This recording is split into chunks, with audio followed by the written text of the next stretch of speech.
see you. I'm glad you could make it. I feel like this summer has been just like a whirlwind, and I feel like I have lost touch with the reader girly in me, and I feel like there's no better way to get back to that than going back to the basics. I feel like fall reading, I don't know if it's just me, maybe it is just me, but this is the most excited I have ever been for a fall season seemingly ever. I feel like being an adult and like not going back to school in the fall just makes my opinion of fall like completely different. I am so ready and stocked for fall. I have already bought my Uggs of the season, and I feel like I've read so many fun little rom-coms and like thrillers, just like so out of my normal reading that just feels like bread and butter to me. So I thought there was literally no better way to get back to that than going back to the basics and finally filming episode 3 of attempting to finish every single series I'm in the middle of. Because if there's one thing about me, it's that I'm gonna start a series. You know what? You might be like, hey babe, that's counterintuitive. What is the point of starting a series if you don't intend on finishing it right away? Which, hey, you're right. There is no point. There is no point. However, I can't speak for past Maddie's actions. I also can't speak for future Maddie's actions that will probably start more series. But at this exact moment in time, I am in the middle of something like 21 series. I will give myself the caveat that a lot of those series don't have the next book out. So that's not my fault. I can't do anything about that. I thought it would be best to get back into my fall reading and like back into my normal schedule at home and like reading at home. I love this little reading corner and reading with you in it so much, and I've missed it so much this summer, and I feel like there's no better way to get back to it than trying to check off some series. For the most part, I feel like you guys are with me with every book that I read, so you've been a part of me reading pretty much all of these series. I have a couple on my hit list that I want to read. I know Wild Eyes is coming out in a couple of days, and I really want to get to that. I didn't love Wild Love, but I love everything Elsie Silver that I've ever read. Like, Chestnut Springs is just like my entire heart, and my expectations for Wild Eyes are seemingly sky high. I really want to finish the Good Girl's Guide to Murder trilogy. You guys know that the true crime genre is my favorite place to read in the entire world. Like, the YA true crime-esque genre is one of my favorite things in the entire world at this point, and I haven't read any really this summer, so I'm excited to finally finish this trilogy. I did watch the show, and it immediately made me want to go into that, so that might be the first book. I also just feel like I'm kind of pulling more towards reading fantasy, so I don't know where this is gonna go. It's kind of like a mood read with me, except for the one hard and sharp rule is trying to finish series, at least reading forward in series and reading series together, because having 21 series unread, that's out of control. She's out of control. So we're gonna try and rein her in, get a good start on fall, and already in my little fall cardigan, I am feeling all the fall vibes. Even though it is 30 degrees and sunny outside of my window, I am feeling all the fall vibes, and I'm so here for it. I don't know where this week is gonna take us, but we're gonna read on and hopefully finish some series, because the number of series I am in the middle of now is, what do you say? Unacceptable. Thank you.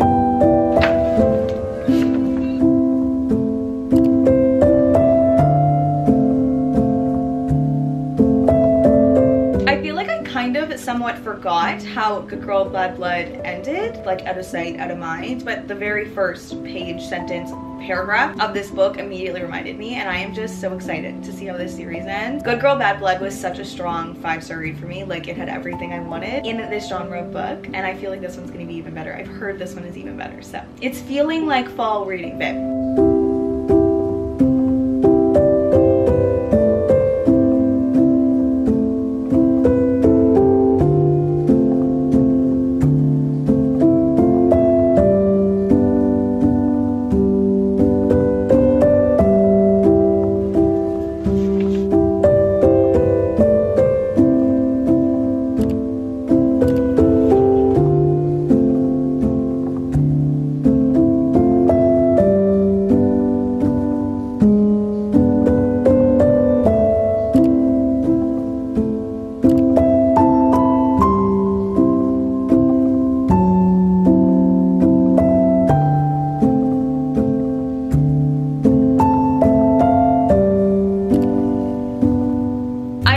Off and on in like little spits of time in the last couple of days. I did do a 24-hour reading video the other day, and I did accidentally, inadvertently start 3 new series. So progress has not really been made. But you know what? You seriously cannot win them all. And I actually didn't know that one of them was in a series until I was so locked into that story. Regardless, I am on page 20. Wrong. I am on chapter 20, page 165 of As Good as Dead so far. I love every single thing that Holly Jackson writes. I feel like you can tell through her stories and the way that she writes that she also loves true crime. Like, I feel like so many of the things that are like frustrating about real life cases and you wish the world could just be a better place, she puts in her stories that just makes them feel real in a way that makes them kind of keep you up at night. I will say, because they're YA, they keep you so entertained, but the cases are so well crafted and so well done. If you somehow are living under a rock and have not read A Good Girl's Guide to Murder or do not know what it's about, in the very first book we're following Pip. We follow Pip throughout the whole series, and I will say I love being in Pip's head. Getting to this point in the book, there is absolutely nothing that I want more reading this than to give this girl a fucking hug. What she has been through up until this point and the way that it's manifesting in the last...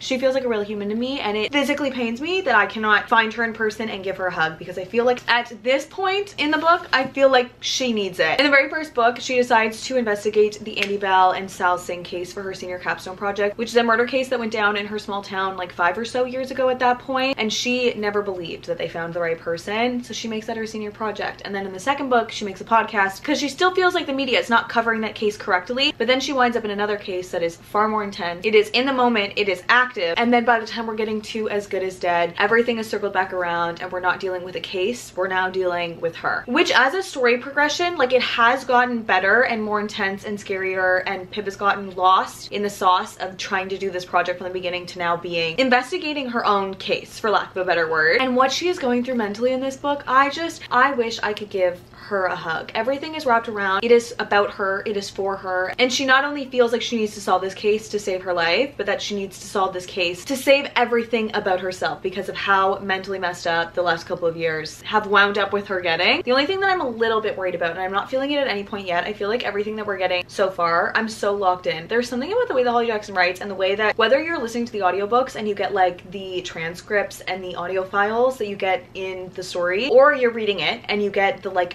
visual representation of things, keeps you so locked into the book. Like, anytime she talks about a photo, there's like a photo reference, or anytime that it's a recording, it's like looks at a computer screen with a recording transcribing text. I love how immersive her books feel and the audiobooks feel for this. I literally think you cannot go wrong either reading or audiobooking this series, which I feel like there's usually one that's way better than the other. I'm not feeling this yet, but I am concerned that it's gonna feel a tiny bit too long. I feel like the length that Good Girl Bad Blood, the second book in A Good Girl's Guide to Murder, was perfect, and this one is, if I'm not mistaken, like a good decent amount longer. I also just like don't know where the case is gonna go yet. I'm really enjoying it. I have a feeling the twists are gonna twist and it's gonna hit me, and it's just, I'm sad to be leaving this world. Like, I love Pip with everything in me. I've also already read Killjoy. Like, this is the last thing I have in Pip's perspective. The way that the friendships and the romantic relationship, like her partner in this, I love them. Her family, like, I feel so locked into these characters, and especially after watching the show, I feel like coming back and reading the book, it's just so much better. The book will always just be so much better. I am saying right now though, just calling it, if this book ends the way that I'm anticipating it could maybe end, I will be disappointed, because it would be a really bad end in my opinion to this book, but it would be such a good way to like tie up the entire series. And if that person did this, then I'm gonna be slightly disappointed. But I really want this to be like a 5-star end to this series. I still think even if this is not a 5-star, it's a 5-star series for me, because I will recommend it till my dying breath. I'm not even exaggerating. But if this case ends with who I'm thinking it could possibly end with, I'm not into it.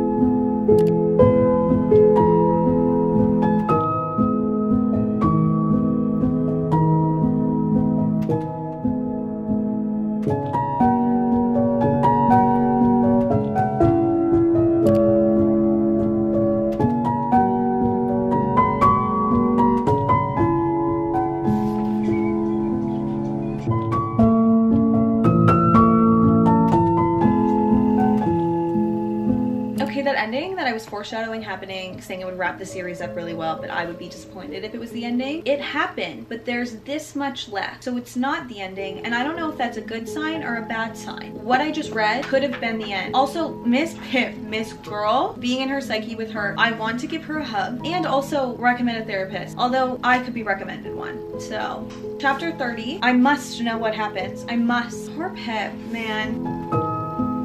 How is this YA? How is this YA?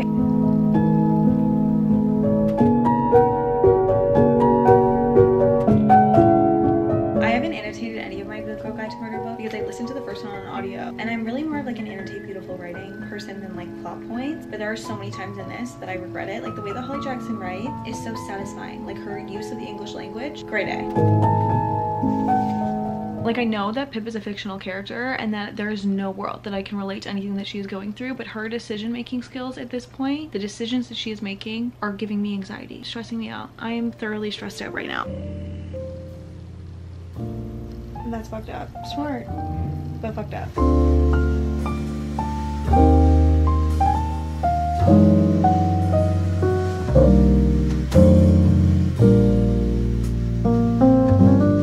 We could end it right here. Like, we could. We got what we needed to get. We could end it right here. But why are you telling me there's that much left? What are you trying to do to me? My stress levels cannot handle this. Miss Holly Jackson, I'll be sending you my therapy bill.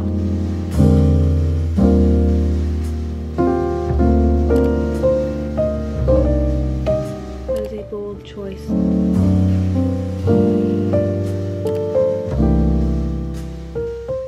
The way that I went to bed thinking I would be able to wake up in the morning and go back and read more in this world. Like, I didn't feel done with it. I'm sad to be done this series. There is a very specific hole in my heart having finished The Naturals and having finished this. So if you have literally any singular recommendations that you feel like will fill that hole in even the slightest way, please do let me know. This did not go at all the way that I thought it was gonna go, and I'm conflicted on how I feel about it because overarchingly, the Good Girls Guide to Murder series, 5-star read. 5-star fucking read, which I never thought I would say about a YA true crime-esque series, genre, book. And it has single-handedly become one of my favorite types of reading, and it is because of The Naturals and because of A Good Girl's Guide to Murder. Like, I am so sad to be leaving this world and Pip behind. Ended very well. When I told people that I was reading this, I heard a lot of times that this wraps up the story really well, and I'd have to agree. Like, it ends very well. What I thought was gonna be the ending, you can kind of see it coming, was not the ending. Not even a little bit. This took so out of left field. What I guessed was gonna happen, happened. I did not anticipate it to happen in the middle and for us to get everything that we got after. If you've read this book, you know that the fucking twist that this book took. Like, I was not anticipating that twist in even the slightest. If you haven't read this yet, I bet this is so annoying to just hear me rant and rave about the twist in this book, but if it makes you read the series, I will do it again. The twist in this book, I'm obsessed with everything about this. I'm gonna settle on giving it. I've thought long and hard about this. I've gone back and forth because it is a 5-star series. I think this is a 4.5. I think it's a 4.5. It felt a couple of times too long. It felt a couple of times a tiny bit predictable, but it's still, like, as a series, perfect. It ended exactly how I would hoped the series would end, and I wouldn't take anything out. It just, like, wasn't a resounding 5-star for me like Good Girl Bad Blood was, but it's a 5-star series. You know, like, not every book in a series has to be 5 stars for it to be 5-star series. I will recommend these books until I am blue in the face. Her writing is so much better than it needs to be for it to be like a YA true crime book. There are so many moments in this that I wish I was annotating, so many little things. And the mental health struggles that Pip is going through in this, and being in her head with her, and having been with her through the degradation of everything that she's gone through that has resulted in us somehow ending up here, was so well done, well crafted. I feel like the mental decline of a character in a series is sometimes really hard to execute. Like, sometimes they're just like the same character, and then you get to a book and it's like, boop, okay, now we're going through a lot. This was so well paced and realistic feeling that I feel like Pip was a real person. Like, I'm surprised I didn't dream about her last night because of how falling asleep Maddie was like ready to go back in this world. Like, I felt so lost in this world. I just love this series with so much in me. I'm really sad to be leaving it, to be honest. That little corner of my bookshelf that is my Good Girls Guide to Murder shrine. Also, like, if you're wondering, me saying A Good Girl's Guide to Murder, I have had to say it like 3 or 4 times. Every single time that you've seen me say it once, because I speak too fast and that's too many G words back to back. But that shrine in my bookshelf will live in the highest esteem. And I've wanted to finish this series for so long, but I was putting it off because I didn't want it to be done. And I understand why I put it off, but I also regret putting it off because it ended so good. Like, the books are just so entertaining. The character development, the writing, everything is as good as the plots that she builds out in these like crime cases. So good. And the only book now I have left from her is the reappearance of Rachel Price, and I desperately want to read read it, but I think I'm gonna hold out because I love leaving one book unread from an author, or like at least a vibe, so that if I really need that book to like take me out of a slump or like out of a bad mood, I have it. But I might pick it up, I don't know. On that note, this little guy has been staring at me on my shelf to pick it up, and I think I have to. Not necessarily a series, but it's interconnected standalone series, which is a series. There are other series that I should finish that are like more pressing, that like I've left them for far longer, but there's no world I can leave this on my shelf unread. Wild Eyes by Elsie Silver. This is the second book in the Rose Hill series. I did get an advanced copy of this from Rain Coast, so thank you everyone over there. I love you with everything in me. Wild Love by Elsie Silver was not my favorite Elsie Silver book. Like, it's still good. I think I settled on giving it like a 4, I want to say. I don't remember a ton about it. It wasn't my favorite from her, and I love some of her books so much. Like, she's given me so many 5-star reads. I've been excited to go into this one because the guy in this one is from the first book. Obviously, they're interconnected. The whole Wild Love series plays off of Willa from Heartless from the Chestnut Springs series, brother who is Ford in the first book, Wild Love. Did that track? Did you follow that? Did that make sense? And now we're following Ford's best friend. They're all single dad romances, and I was so excited with really high expectations going into this because I already loved the guy, and I've heard some amazing things about it, but I've also heard some not amazing things about it, so my expectations are kind of plateaued. I know it's gonna be good and entertaining and like easy to read because it's Elsie Silver, guys. Like, it's gonna be good every single time, but my expectations aren't through the roof because a lot of people who read like me found this not their favorite as well. I'm going in with an open mind. I'm obviously so excited, but if I'm so honest with you, I did edit for like 8.5 hours straight today. I started at like 9 or 10 and finished now, which is 7, so longer than I just said, because I am type A and I need to watch everything over 100 times to make sure that everything is right, and every single time without fail I always miss at least one thing. And with all of that knowledge, I need to go outside and touch some grass, so I won't be reading this right now, but I might start it tonight. I might not, but we'll see. Either way, the Elsie Silver fan in me is screaming right now. Screaming. Do you hear it on the inside? Screaming.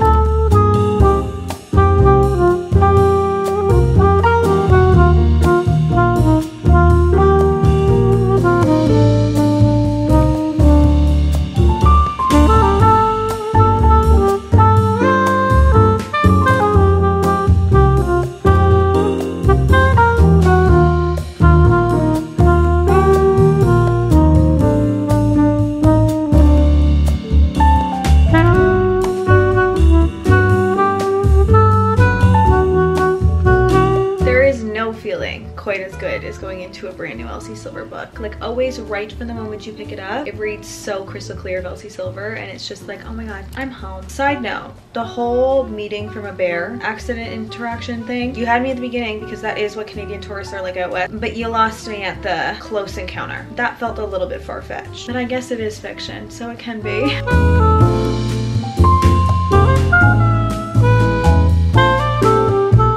Silver describes the beautifulness that is Western Canada in a way that only someone who lives there can do. Like, how Skylar feels about Western Canada is genuinely how beautiful the mountains are. Like, literally one of the best places on earth.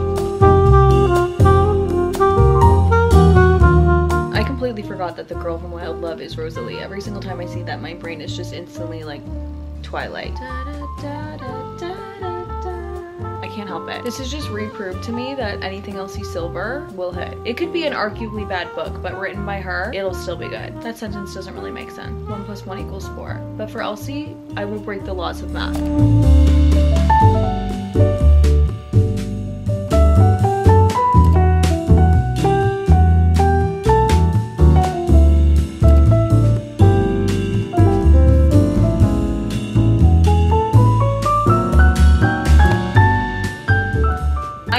Just over 100 pages into Wild Eyes. I'm 113 pages in, and I'm on chapter 9. I honestly didn't end up reading very much last night. I think I want to say I read like 27, 28 pages. Could have rounded up to 30. Don't know why my brain didn't just like naturally do that. I love it. I do. I really like it. You know when you sit down to read a book and you don't even notice that you're reading? You just gotta crunch on your kibbles right now, don't ya? You've had food all day, but now is the time that you must eat them. Okay, you're lucky. I love you. You know when you sit down to read a book and you're like instantly lost in it and you don't even notice how fast you're reading, and then you look up and you're like, oh my god, I've read like 100 pages. I feel like I have been sitting down for like 15-20 minutes and I'm already like 100 more pages in. Initial thoughts right out of the gate, I like this so much better than I liked Wild Love. I also like Ford and Rosie in this more than I liked them in Wild Love. I didn't dislike them in Wild Love, I just didn't connect to them the way I feel like I normally connect to Elsie Silver's characters. The two of them in this, I was worried because I'm not like a big reading about influencers, reading about pop stars, or like songs in books person. Although I will say, some someone in my book club let us know this morning that they actually released the songs, like Skylar Stone's songs from this book are on Spotify. And if you're listening to the audiobook, the actual songs that she hasn't sang yet, but that I'm assuming will end up singing, she must, are in the audiobook. I've never heard it before and it is so cool. So if you're like me and the type of person who can't hear music in books and it kind of gives them the ick, we love to see that there's actually like a tune to imagine the lyrics to. Right at the gate, I'm liking this so much more. It's a little bit like kooky, for lack of a better word, like a little bit quirky. Like the whole animal interactions that they're having because she's from the city, even though she sings country music and she's never seen a horse before. It's quirky, but I'm not like annoyed with it. I can understand the little things in this that other people are not loving. Like the whole intro interaction of them meeting because of a bear, because she wanted to take a picture with a bear and he was like urinate attacked, and then the bear got like weirdly close to them. Very fictional. So I can understand why some people were like taken out of it from the beginning. However, I did not have that experience and I'm liking it so much more than I liked Wild Love. And I liked Wild Love. I did. I just felt like I was thinking about reading it. Like I wasn't like lost in the story. This, however, I feel very lost in it. Like Elsie Silver just does these country men and these fucking couples like absolutely no one can. Like just, she does it so well. She does the tension. She does everything so well. We're basically following Skylar and West. West being Ford from the first book's best friend who has 2 children of his own, and then Skylar Stone, who is kind of running away from everything that she's gone through in Hollywood and the fact that her life's kind of always been orchestrated for her because her parents always knew that she was going to be a young pop star. The trauma that we're getting from her, like the slow unveiling of everything that she went through as a child, is really interesting to read about. I feel like it's worded very well and it feels very real. Like it feels like a very real, raw emotion that is making me connect and like feel for Skylar a lot. And in running away from maybe Hollywood, but also maybe herself, Skylar has run to Rose Hill for Rose Hill Records, which is Ford's record label that he is opening up. And obviously Ford and West, best friends, are neighbors, but she wasn't supposed to come yet. So the guest houses on the Rose Hill Records property aren't done yet. So she's staying in West's little bunkhouse, and just the relationship between the kids in this too, like kids in books are hard to do, and I feel like the kids in this are going to add an intense level of emotional depth. Everything is just rounding up really well. Like the connection between Oliver and Skylar already, I can imagine, is going to make me cry. I just really like where this is going. I also never ever would have thought to do orange tabs. Like I never thought that I would like it, and these look so pretty together, which I'm so happy about. I was not loving the orange cover, but now seeing the orange tabs with it, it's grown on me. I also did in fact just buy a second copy of this book, which I swear I black out every single time I walk into a bookstore, but let me explain. The copy that I have from Raincoast and from Bloom doesn't have the mountain scape on it that lines up with the first one, and a big part of me was like, I'm gonna regret that down the line, not having all of the spines match up. So now I do in fact have 2 copies of this, but I'm really liking it. So it feels like a good one to have 2 copies for. I feel like I'm reading it so fast. It just, if you've read Elsie Silver's writing, you know it, you get it. It just, right from the gate, it feels like her writing. You feel like you're coming home. Like if you haven't read her, I don't know how to explain it because there's nothing like crazy flary about it. Like it reads like a romance, like it really does. It doesn't have like the most lyrical, beautiful writing, but you just feel so in your characters' heads. That's the best way I can explain it. Like it genuinely feels like you're playing the movie of being each of these characters, and it's dual POV, so you get both sides. And I love dual POV in a romance. Like you get the man obsessed. I love it. Everything Elsie Silver does, so good. Canadian queen for the rest of my life. I will read every single book that she ever puts out, and I will be excited for anything that comes out in any series ever. That's where I'm at. Did I just try to do a transition? Why?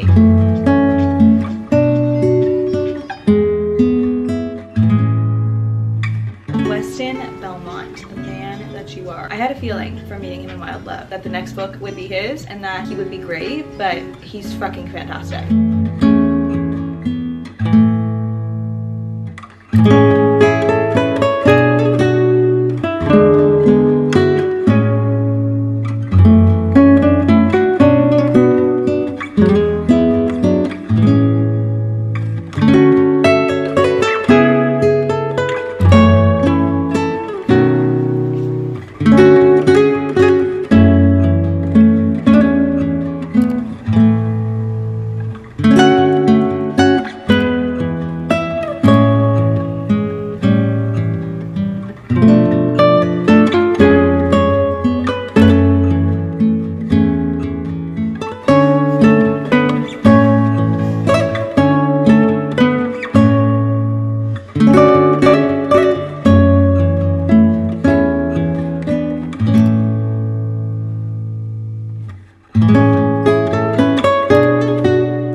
like a tiny teensy bit too hard, like a little bit harder than I would like life to be lifing at the moment, but you know that you are reading a good book when you know there's nothing you want to do more than be able to pick it up and just binge it and read it. That is a telltale of a moment that you know you're loving a book. I went into this with like kind of lower expectations, which like looking back is surprising, like is shocking, because I love everything Elsie Silver. I will recommend Elsie Silver till I am blue in the face. Like I love everything she writes with everything in me. But I think because the last two things that I read, which were Hopeless and then Wild Love, I remember why I love Elsie Silver, but those ones just didn't hit for me the way other ones did. And I think I was kind of tentatively worried that this would be like 3 for 3, not my absolute favorite of her work. Like I still gave Hopeless a 4 because of like the nostalgia of everything, like the way that that book wraps up the series, immaculate, just not my favorite couple. And then I still think I gave Wild Love a 4 as well, not my favorite couple that she's ever done. It felt really long, but I still really enjoyed it. Now this, on the other hand, I went in tentatively. I think I went in looking for things to not like. I think it's between what I just said and that I'd heard that a couple of people that I read very similarly to didn't love it and didn't really connect to it, and that I have never, not one singular time, well, one singular time, but we won't get into it, connected to either an artist, lyrics, a guitar, a song, ever in a book, ever. And I was worried going into this that I was not going to connect to it. Now hear me out, okay? When the songs came up on here and you could play them on Spotify, sobbed, absolutely ugly sobbed. You watched me ugly sob. Both times that the songs that are in this book were actually playable, it is one of the best things that I've ever seen an author ever do. Like it was one of the best decisions that I've ever seen made for a book, was having the songs actually be there. And I really want to listen to the audiobook now and like reread this. If you can't tell, I loved this. I'm stuck between a 4.5 and a 4.75. I loved this. I was so connected to West and Skylar. There were moments that were cringy. There were moments that were like, eh, but in a way that's like fiction, and this was fun to read. I really believed in them as a couple.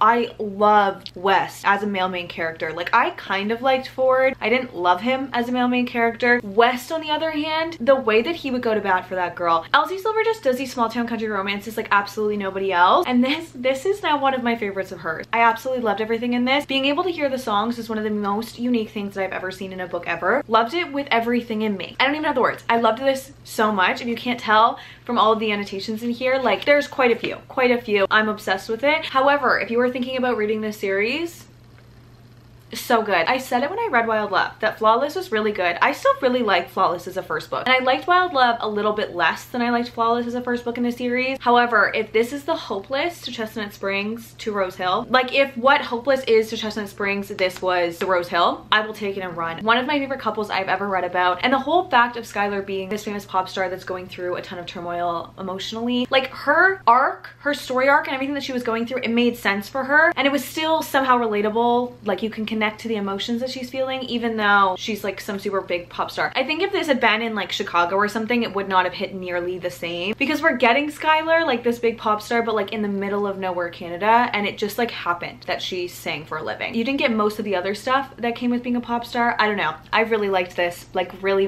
liked this. I was so connected to it. I never really wanted to put it down. Like I felt like I was flying through it. I will say this is probably Elsie Silver's spiciest book in my opinion. Her spice is still always so well placed. Like you always are already rooting for the couple and like care about the couple, and it makes sense for them. I didn't even say the children in this book, the way that the son's issues connected to Skylar and the son connected with Skylar, and then the way that Emmy is like the loudest, coolest person in the room, like a little firecracker. I loved her. She said what she was thinking every single moment, and it made it so funny. The fact that she was supposed to be like this mini West, I loved this. I feel like this family, I can picture it. I love them. I don't think it's a 5-star because there was a couple times that I was a little bit bored, but like it might be a 5-star. I loved this. I can't think of a couple that I like more. Like maybe Theo and Winter, and I would say Jasper and Sloan because that's like one of my favorite Chestnut Springs books. This couple I like better. I just liked Powerless's story a lot. I don't know. If you've read Chestnut Springs and you have not picked up the Rose Hill series, do it. You also don't have to. Like you can just start the Rose Hill series. It wouldn't be like a ton of missed things. That being said, it is time to pick up another book. And I was initially thinking that I would go into the next book after Half a Soul, which I read in my 24-hour reading video because I loved it so damn much. And then I was also maybe thinking of going into The Hunted Heir. I also read The Veiled Kingdom in my 24-hour reading video. I have a lot of thoughts on that one, but I won't get into it here. However, I'm curious how it ends, so part of me wants to pick it up. However, I did open my email yesterday and I did notice, I can't even talk about it. I can't even talk about it. That this had been sent to my Kindle. This is the next book in the Crowns of Nyaxia series. It's called The Songbird and the Heart of Stone, which if you've read the book and you know whose book this is, I want her book so bad. and it's right here. It's right here. It doesn't come out until the middle of November. I really am in like a fantasy mood, and like part of me really thinks I should check something off that's like a physical book on my shelf, but then another part of me absolutely knows that I'm not gonna be reading anything else with this sitting here right in front of me. So I think I'm gonna start with this, and then we'll go from there and see if this ends up being in the video or if I just read something else and read this on my own time. I don't know, but I am so excited to get into this, and we'll see which I end up reading.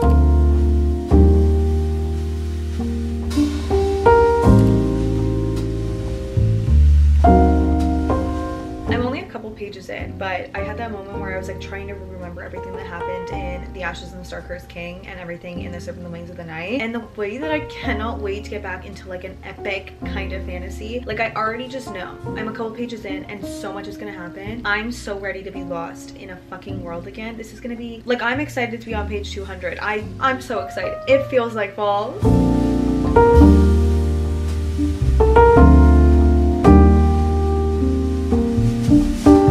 My attention needs to be turned on for this, so.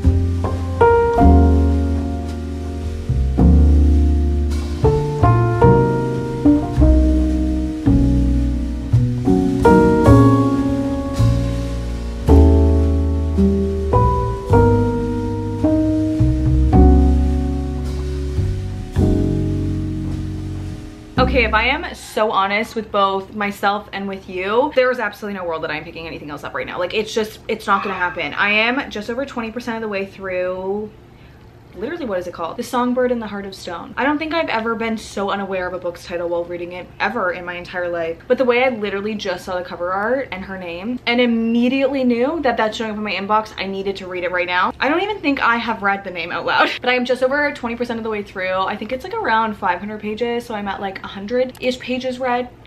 Does the math on that math? It does, right? I will never not second guess the math every single time I do it on the spot like this. And since I last talked to you and I sat down and started this, I have not gotten up a single time. Like I am flying through this. I am immediately so locked and loaded. Like I knew it was gonna be good. There's just absolutely no world that I can pick anything else up while knowing that this exists and is available to me. If you have not read anything from the Crown of Nyaxia world, the first book is The Serpent and the Wings of the Night, followed by Six Swords Roses, which is a novella, and it is such a good novella, like a 6-star read novella. You have to read it if you're gonna read the series. And then The Ashes and the Star-Cursed King, which make up what is out of the Crown of Nyaxia series. The first book and the first duet, The Serpent and the Wings of the Night. That was so many words. It's kind of basically Vampire Hunger Games, which that sentence turned me off when I first heard it, but it's kind of what it is. We're following our main character, Rhea, which is a human girl that has been adopted by the Vampire King. And trust me, I didn't think I could get into vampire books either. Like I really was thinking Twilight when I heard this for the first time. It's so good. It's giving everything you want in adult fantasy, okay? And every 100 years, Nyaxia, the god of the vampires in this world, holds a Kajari, which is kind of like Hunger Games for vampires, but like not really. It's more challenge based, and whoever wins gets a wish granted by Nyaxia herself. And obviously Araya wants to win because she's a human in this vampire world, but she has an unlikely enemies to kind of lovers situation in the first book, and the way that enemies to lovers is executed again in the second book. Like honestly, some of the best fantasy storytelling ever, some of the best fantasy romance ever, and also one of the most interesting and biggest worlds I have ever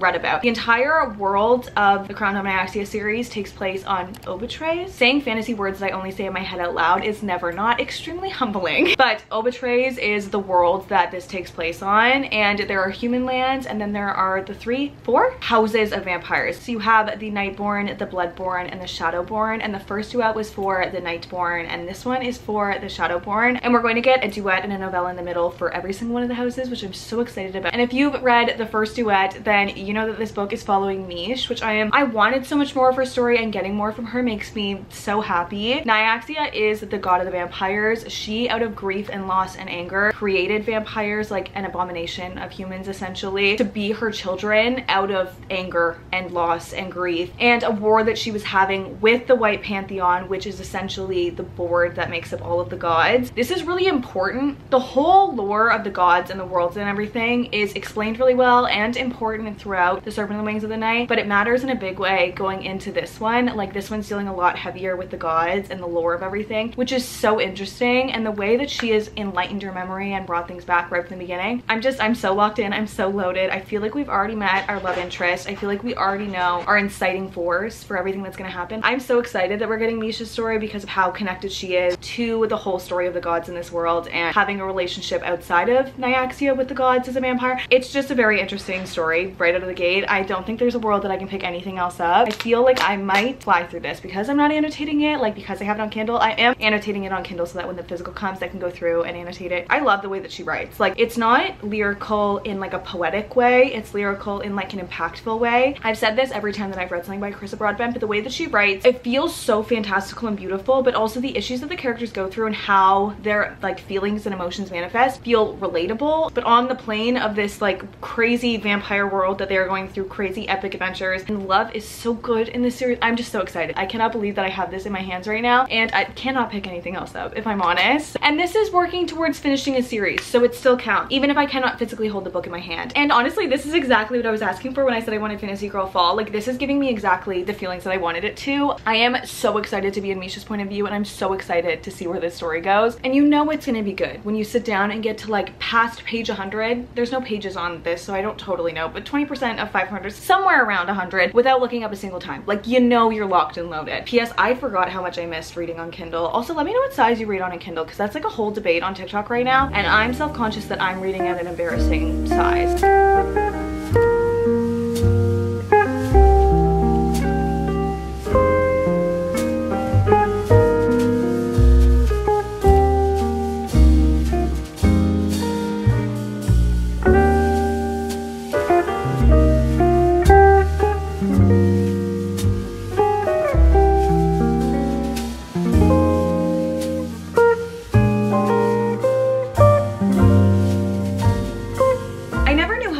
I needed a blanket with sleeves to function as a human until I had one. Like being able to hold my Kindle, I fear this is a new non-negotiable in my life. I have 5% left. 5%. I'm scared.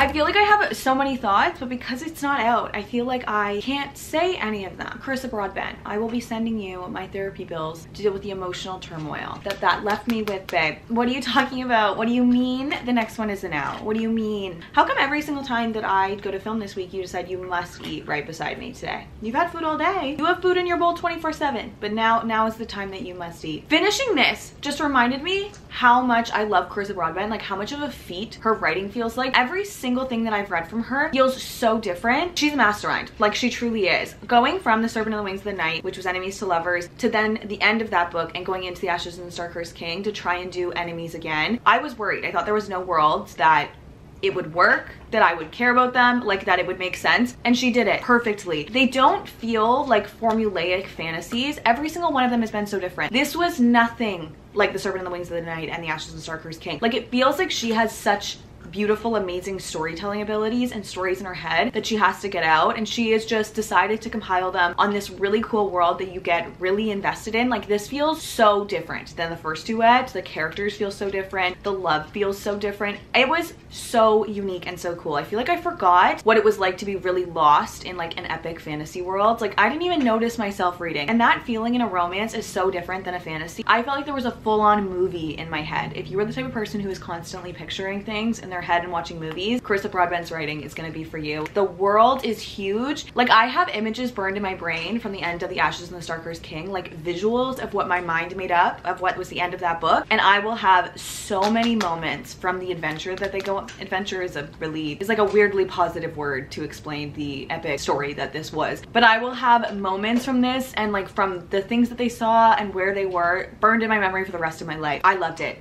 If you have not read The Serpent and the Wings of the Night duet Sunset and Six Horse Roses, and you have to because it's such a good 6-star novella in the middle. Start now so that you can read this when it comes out in November. I feel so lucky to have gotten this. Loved it with everything in me. One of my new favorite fantasy series. Like, no, it's always been a favorite fantasy series, but this just reminded me how much I loved it. And honestly, I cannot wait till this comes out so I can go through my annotations on here and relive the entire story, annotating it in the physical book. And now that I have sufficiently yapped your ear off about books for a little bit, I have officially finished the Girl's Guide to Murder series and finished what is out in the Rose Hill series and now the Crown of Nyaxia series. I'm so thankful that I got that. Like, that was exactly what I needed. Like, I feel like it's fall now. Let me know if you guys have read any of these and what you thought of them, or if you're gonna be adding any of these series to your TBR, because you must. And I hope to see you in the next one. Love you. Bye.